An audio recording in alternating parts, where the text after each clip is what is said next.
വനിതാ ദിനത്തിൽ അതിരപ്പള്ളി വനവാസി കോളനിയിൽ നടന്നത് കൂട്ടബലാത്സംഗം. വനവാസി വിഭാഗത്തിൽപ്പെട്ട പ്രായപൂർത്തിയാകാത്ത പെൺകുട്ടിയെ 3 പേർ ചേർന്ന് മദ്യം നൽകി പീഡിപ്പിക്കുകയായിരുന്നു. അവശയായ പെൺകുട്ടിയെ ചാലക്കുടി താലൂക്ക് ആശുപത്രിയിൽ പ്രവേശിപ്പിച്ചു.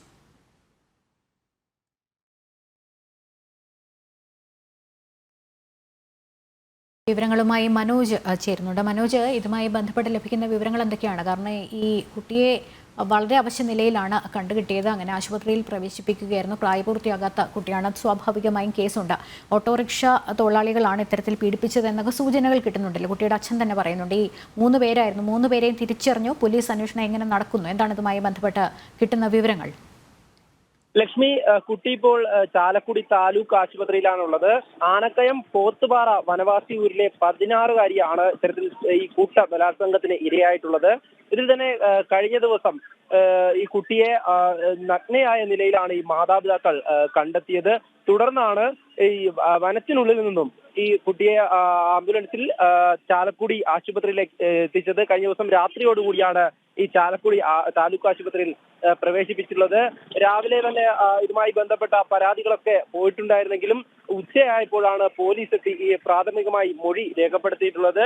ഈ മൊഴി രേഖപ്പെടുത്തിയ ശേഷം ഈ പോലീസ് ഈ പ്രതികളെ കുറിച്ച് അന്വേഷിക്കുന്നുണ്ടെന്നാണ് ലഭിക്കുന്ന വിവരം. ഇതിൽ തന്നെ 3 പേർ ചേർന്നാണ് ഈ കുട്ടിയെ ബലാത്സംഗത്തിന് ഇരയാക്കിയിട്ടുള്ളത്. അത് പിതാവ് തന്നെ പറയുന്നുണ്ട്. ആ ഓട്ടോറിക്ഷ ഡ്രൈവർമാരാണ്. അതിൽ ഒരാളെയാണ് ഈ കുടുംബം തിരിച്ചറിഞ്ഞിട്ടുള്ളത്.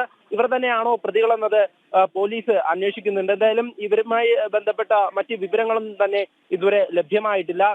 കുട്ടി ഇപ്പോൾ അവശ നിലയിൽ തന്നെയാണ്. ഈ വനിതാ ദിനത്തിലാണ് ഇത്തരത്തിലൊരു സംഭവം നടന്നിരിക്കുന്നത്. അതും വനവാസി വിഭാഗത്തിൽപ്പെട്ട പ്രായപൂർത്തിയാകാത്ത പെൺകുട്ടിയെയാണ് വളരെ ക്രൂരമായി പീഡിപ്പിച്ചിട്ടുള്ളത്. ഇതിൽ തന്നെ നേരത്തെ സൂചിപ്പിച്ചതുപോലെ കുട്ടിയെ കാണാതായതിനെ തുടർന്ന് തിരച്ചിൽ നടത്തിയ സമയത്താണ് ഈ കുടുംബാംഗങ്ങൾ ഈ കുട്ടിയെ വനത്തിനുള്ളിൽ ഇങ്ങനെ ഒരു അവശ നിലയിൽ കണ്ടെത്തിയത്. തുടർന്നാണ് ഈ ആശുപത്രിയിലേക്ക് പ്രവേശിപ്പിച്ചിട്ടുള്ളത്. ഏതായാലും അവിടെ നിന്നും ഡോക്ടർമാർ തന്നെയാണ് പോലീസിനെ വിവരം അറിയിച്ചിട്ടുള്ളത്. അവിടെ നിന്നും ഇന്റിമേഷൻ പോലീസിനെ അയക്കുകയും തുടർന്നാണ് ഇത്തരത്തിൽ പ്രാഥമികമായി മൊഴി രേഖപ്പെടുത്തി അന്വേഷണം ആരംഭിച്ചിട്ടുള്ളത്. മലക്കപ്പാറ പോലീസിനെ ആയിരുന്നു ഈ കുടുംബം ഈ കാര്യം അറിയിച്ചത്.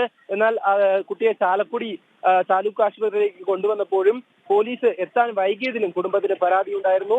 തുടർന്ന് എന്തായാലും അന്വേഷണം ഇപ്പോൾ ആരംഭിച്ചിട്ടുണ്ട്. പ്രതികൾ ആരൊക്കെയാണെന്ന് തിരിച്ചറിയുമ്പോഴേക്കും, അതായത് എന്തായിരുന്നു അതിന്റെ പശ്ചാത്തലമെന്ന് പോലീസ് അന്വേഷിക്കുന്നുണ്ട്.